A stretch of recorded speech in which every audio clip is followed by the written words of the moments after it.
Ladies and gentlemen, fight fans all around the world, I'm what you need. You're watching my channel. This is a live feed, live stream, and we're going to talk about agendas in boxing. I want to talk about some interesting upcoming matchups, for different divisions in boxing. And I think even going to talk about how some people are calling this era a weak era, which I disagree with 100%. So let's get into the first thing, agendas. From my experience now being in several different groups and on Facebook, and one of the groups, I started speaking so much truth that the guys couldn't respond to me. That the admin of the group, listen to this, the admin of the group actually banned me from the group. I found that very interesting that, um, you know, people realize when they can't respond to truth. Of course, I gave some attitude on top. I said, "You don't know shit about boxing." And I started exposing certain people. I looked at that and I said to myself, wow, this is interesting. Because I learned a couple things about people. I learned that people literally uh they get scared, they get apprehensive when someone comes in who has a certain understanding of, say, for example, boxing in this case. They have a certain understanding of it. And no matter what people say, they got an answer for them that they didn't calculate. A lot of people assume or try to bracket people into certain categories. And shout out to my viewer right now. Remember, you can donate to this channel via Western Union MoneyGram. What you're going to find out about What You Need is we're not here to praise any one given boxer. We're not here for that. No matter how I seem to talk and couch things, not really interested in one particular boxer. And when I did that twist, that paradigm shift on them, because a lot of people were talking about certain boxers and certain eras and certain times, I just did a right about twist, paradigm shift, and immediately I started cueing in people. No, no, this ain't even about that. And I started to post up different kinds of material and different kinds of things. It shocked everybody. Now, what I'm saying is, I learned that there are agendas in boxing. People don't like people to sway the boat, and especially people who be soothsaying. They try to give you, the fans out there, and you, the public out there, what you want to hear. That's not my MO. I don't operate in that modus operandi. I don't give you what you want to hear. I give you what is the truth, what you need to hear. That's the way on my channel will work. It don't matter what nobody says. I already know that this channel's gonna do tremendously. All right. I did my little I did my little test and I realized no, stay exactly on point as you are. Clean up in terms of how you present yourself. But other than that, keep the knowledge just the way it is. So I'm unapologetic to anyone who thinks, oh, this is what you are, this is what you. And I listen to different people as I started putting out different kinds of material. And a lot of people could not answer me. They couldn't answer me. And a lot of them, they come with the usual statements, the name calling and try to put you in a box. But I'm just not that kind of person, right? A lot of them were shocked when I said certain statements because they're not, a lot of people, they align themselves with certain people. They align themselves with certain groups. That ain't gonna happen with me. I'm gonna tell you the truth, and that's all I'm gonna tell you. I'm not here to align myself with anybody. I'm not here to affiliate myself with any boxer and hold on to them. I'm gonna tell you the truth. So if somebody's really good, I'm gonna tell you they're very good. I don't care about your little political agendas. I gotta let people know this. I'm aware I'm aware of certain situations, certain things that are happening to certain boxers out there. I understand why that's happening, but that doesn't take, when I'm talking about boxing, from a boxing perspective, I don't pick sides. I look at what happens in that ring. I'm not interested in who you back in and who another person's backing. I'm gonna tell you what's happening in that ring. That's what I'm interested in. That's the truth teller right there. Whether I like a fighter or not doesn't matter. What matters is I tell the truth in the ring. So this is where we come. This is where I come from. And as what you need, I'm unapologetic about what I say from here on in, because I realized one very important thing. Most of what I have ever said on this channel is coming to pass as expected. Okay?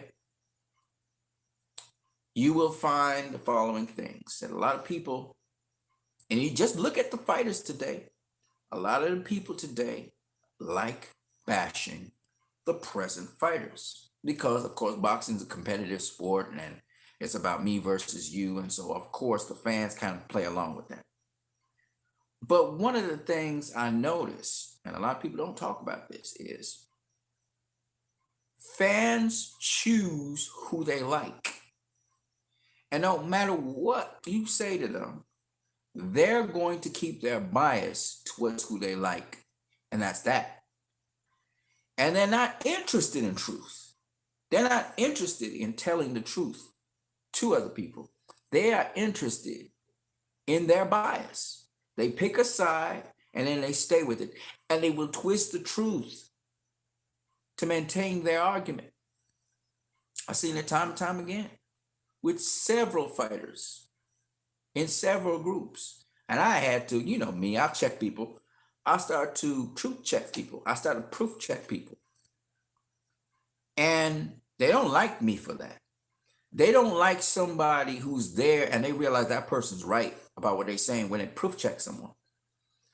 And so a lot of people so acknowledge my knowledge of boxing, and they started to realize they couldn't answer what I was saying. And that particular group, which is on Facebook, the people decided, the admin of the group said, you know what, I can't keep this dude. I'm gonna run. And they ran away. Shout out to Tank Nation. What's up, my dude? Yo, yo, yo.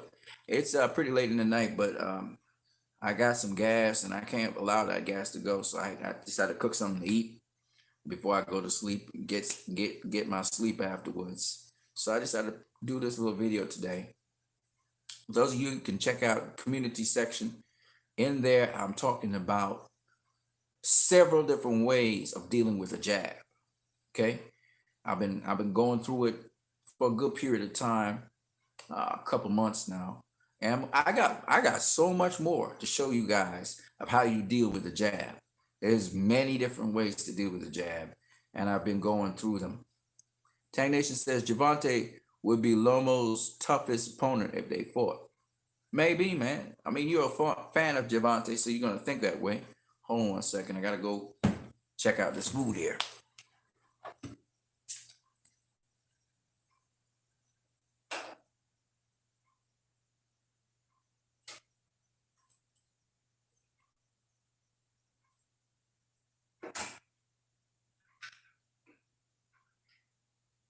Take care, thanks. Haven't had it.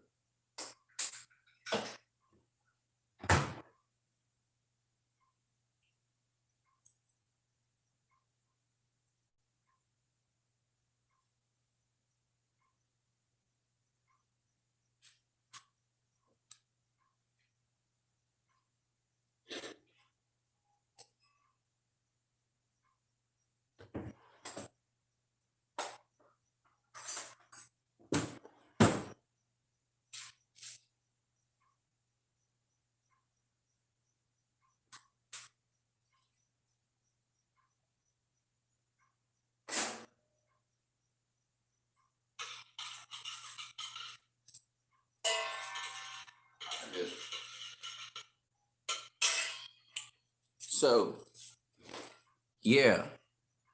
So if you guys are rocking with this channel, it's gonna become pretty big. It's gonna become pretty big. Tank Nation says I have Korean chicken wings and kimchi for dinner tonight. Nice, nice. I'm more vegan, so I use vegan food. Curry, saffron, jeera, spices, plus my salt.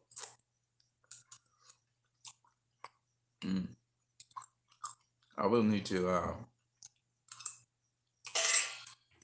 put a little more salt though.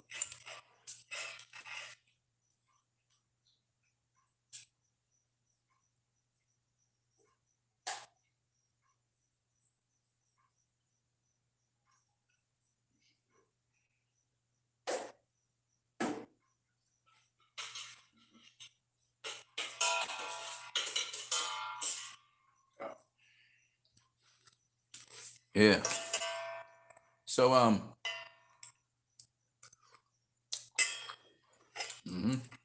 that's good. So what I've learned is in the industry, etc., there's just an agenda to keep certain things a certain way. And when you challenge that,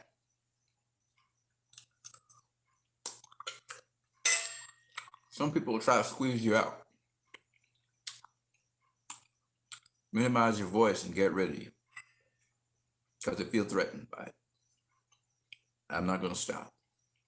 I'm not going to stop because I believe very strongly the only way forward is for us to tell the truth. As much as possible, zero agenda. Let's talk some upcoming fights. I recently watched that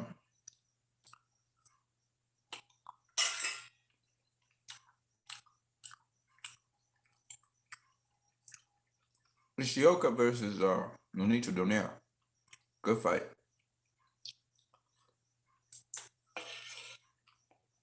Of course, the commentary team. This was at Super Bantamweight, by the way. They wanted to push the fight along a lot faster. It was on ESPN.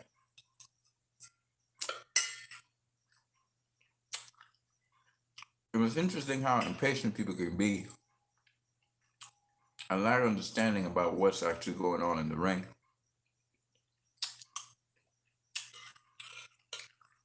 It took Roy to kind of explain it a bit on the telecast.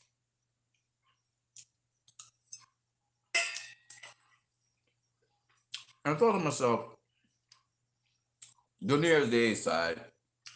Ishioka, he hadn't lost a fight in like forever, but he was cautious as a southpaw. All that cast could see, Donaire, what he was doing. Roy would chime in every now and then, show what Ishioka was doing.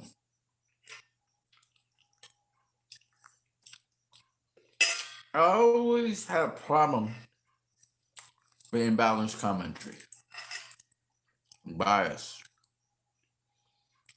It's almost like these guys are fanboys commenting. I hate it. And I believe networks are instructed to do that. Play the A side. It takes away from the beauty of boxing. Way back in the day, several decades ago, you used to get some somewhat unbiased commentary. Yeah, the announcers sometimes didn't know what the fuck they were talking about, but they tried to pay attention to both fighters.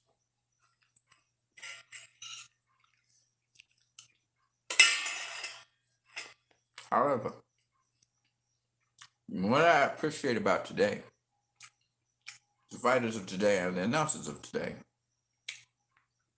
we got more boxers being announcers. There's still an agenda, but these those guys Don't just follow a stupid narrative. You actually know what they're talking about. And I appreciate that. But boxing's still biased. You can tell it's still a business. So, at least the other point.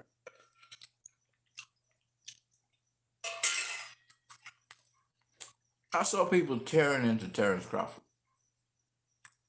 I mean, saying he's not no great fighter, and just tearing into the guy in these groups. And none of them understand the history of Terrence Crawford. They don't understand that he crossed the seas to win his first championship. They don't know that the guy that knocked out Amir Khan, Terrence Crawford, faced him at welterweight, jumped up 2 weight classes, faced that dude, and beat him. They don't know that Terrence Crawford faced Yurkus Gamboa, who was a hot commodity back in the day. Come up to lightweight, won an interim title, faced Terrence Crawford.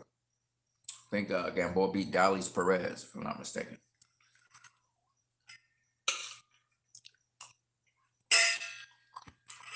Gamboa was supposed to face Mikey Garcia. Mikey Garcia never ended up facing Gamboa. All right.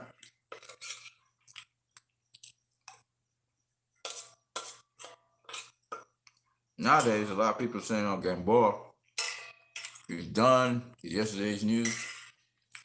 Off of a couple of losses. Yeah, you hear these boxing fans say, taking a loss is not a problem. But in the other mouth, oh, he done. He got a couple of losses. Terrence Crawford beat him. And this is the way how they go.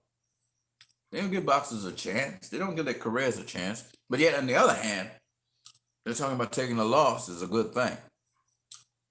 That's how you know their character, from taking a loss and blah, blah, blah, blah, blah, yada, yada, yada.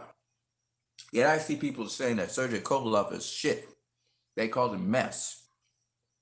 They say he nothing now because Andrew Ward beat him. I'm like, how can you say that? Sergey Kovalev is still a very good fighter even after Canelo beat him. I expect him to do very well in his next fight.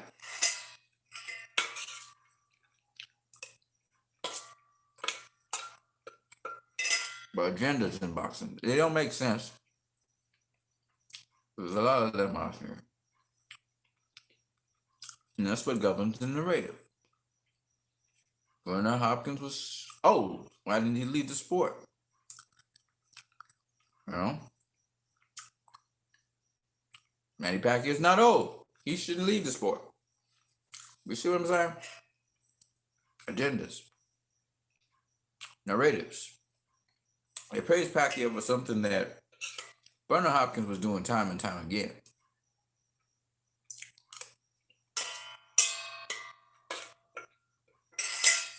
And they're both great fighters.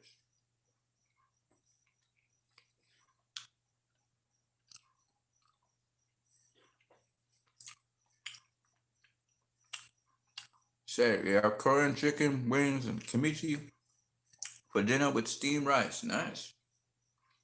Nice, man. It's good.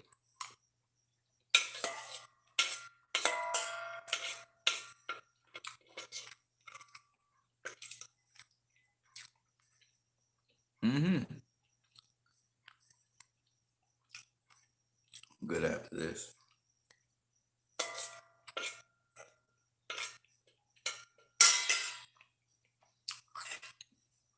See, this is the stuff that I don't understand. Double standards.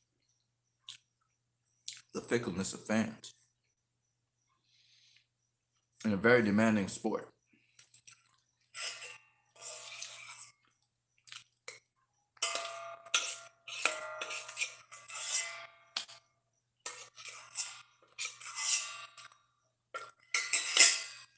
But what makes it so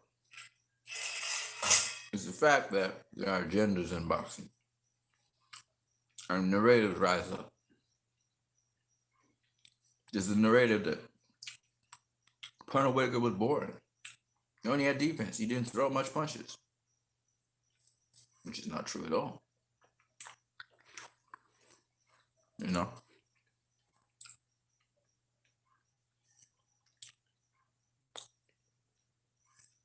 this is the way how things go.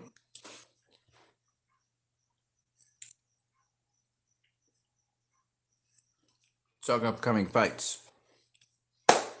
So,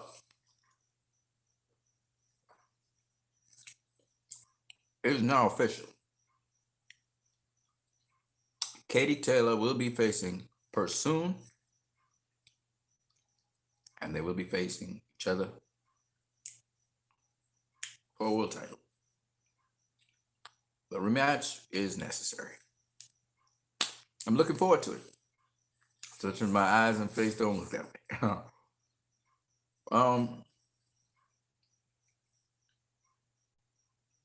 Tyson Fury is going to be rematching Deontay Wilder. Wilder knocked him down the first fight. Fury knocked him down multiple times in the second fight, and they're going to have a third fight.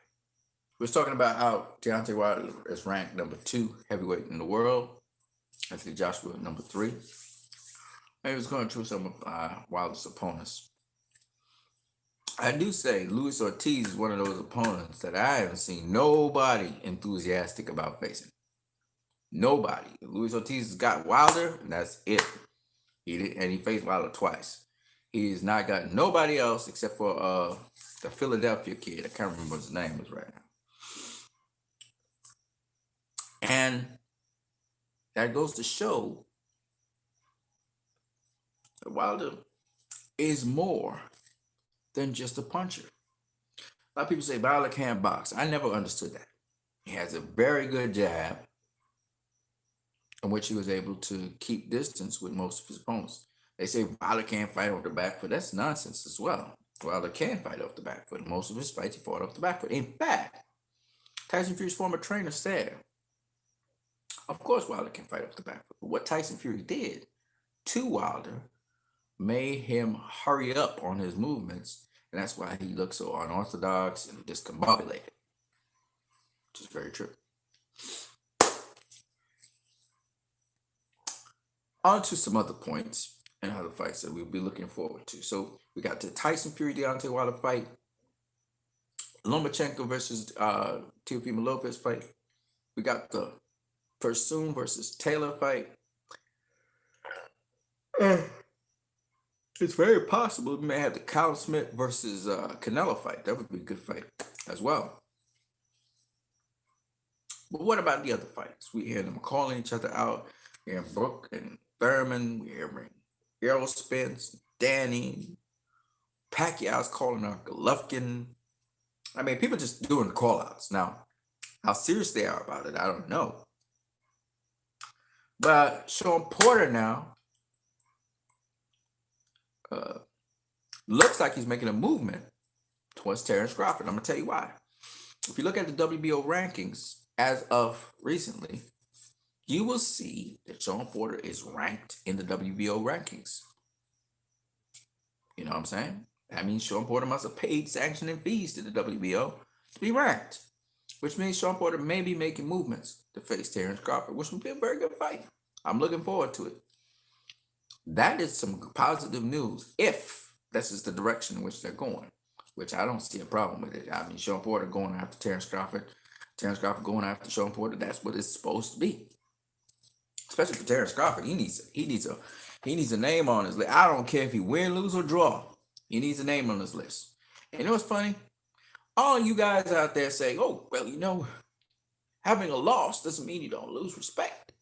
Then all of a sudden, if Sean Porter beats Terrence Crawford, are y'all going to say the same thing? Or are you going to disrespect Terrence Crawford and say, oh, it was never the right thing anyway. That's why, he was just all hype. Or are you going to give him the respect? And let's go the other way. If Sean Porter comes up short again in this fight, are y'all going to say, oh, Sean Porter, he's just a contender. That's just what he is. He always give you close fights. Are you going to dismiss it for Sean Porter? See, the point behind it is this.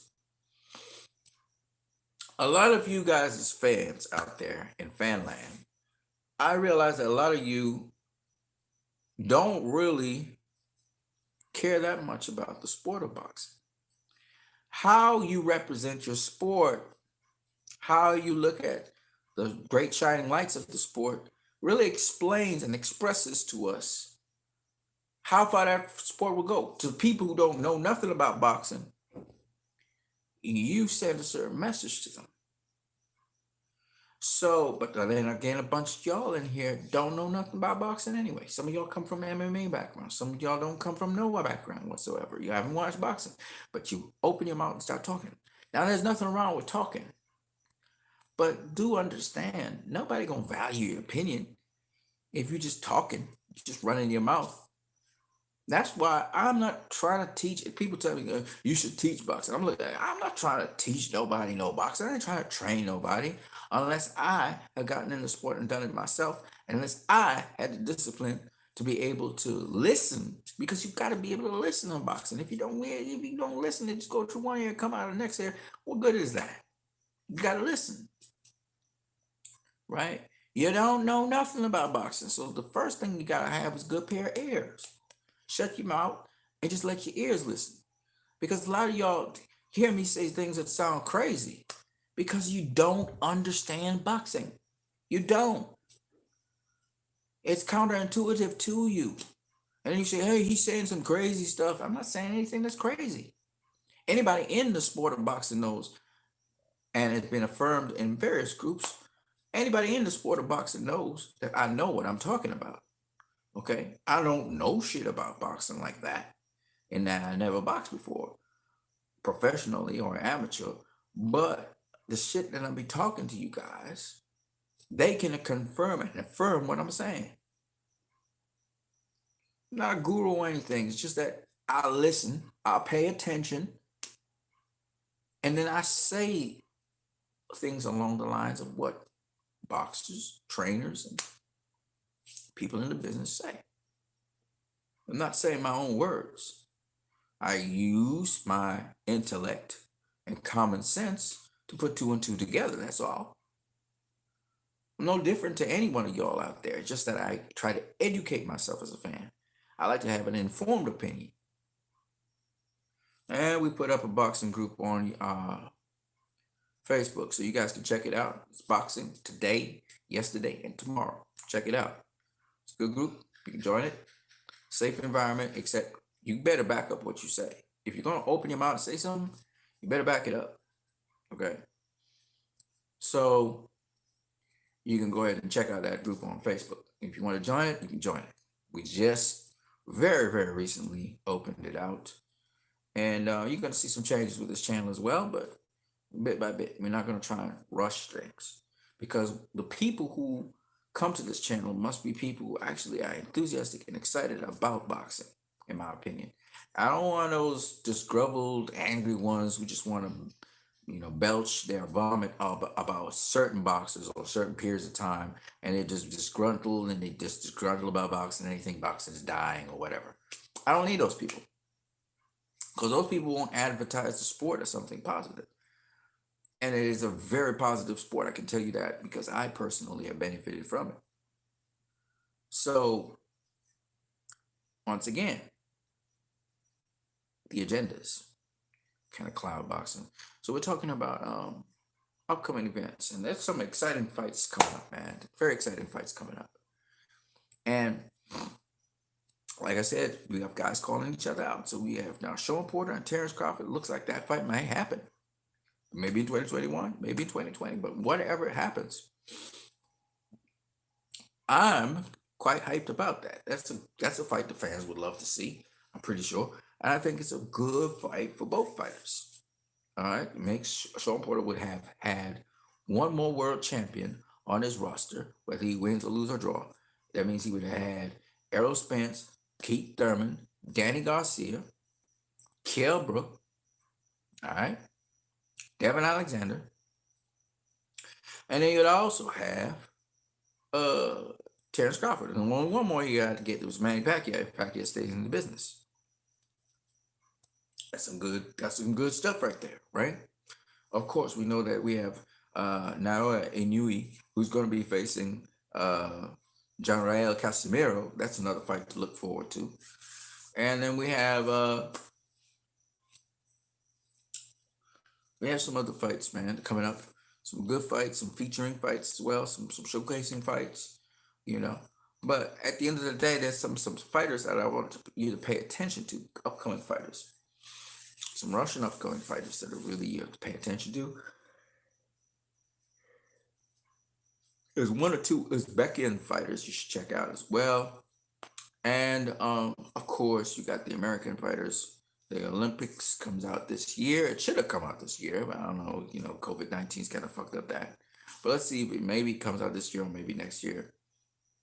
There was, of course, the Olympic team, the boxing team.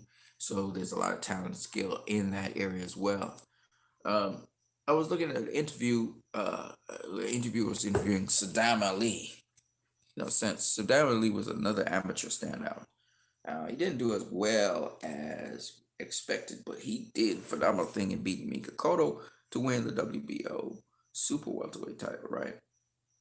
Now, he boxed brilliantly too. You know, Cotto was, you know, coming to the end of his career. The point behind it is this, that sometimes you get outstanding amateurs that don't quite uh, pan out as well as we expected in the pros. That happens. You know what I'm saying? It happens. Um, but at the end of the day, you know, Saddam Ali was talking about future fights he would have, and he said it was like one or two or three fights, and then he's done with the game, which is interesting, you know. But I think that I don't know who Mike Gassi is going to face next. I don't know who Devin Haney's going to face next. We don't know. We don't know about that. But we do know that there's a bunch of fights on the card. The different fighters out there in lightweight or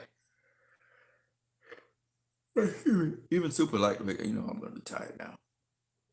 And it's worth the while for us to check in and look at these different fighters, maybe even match up their styles and do prediction videos on them. But that's all I got for now. I'm what you need. You was watching my channel. I hope you guys enjoyed this video. And if you do, like, share, comment, subscribe. And if you want to donate via Western Union. I'm out of here. Peace.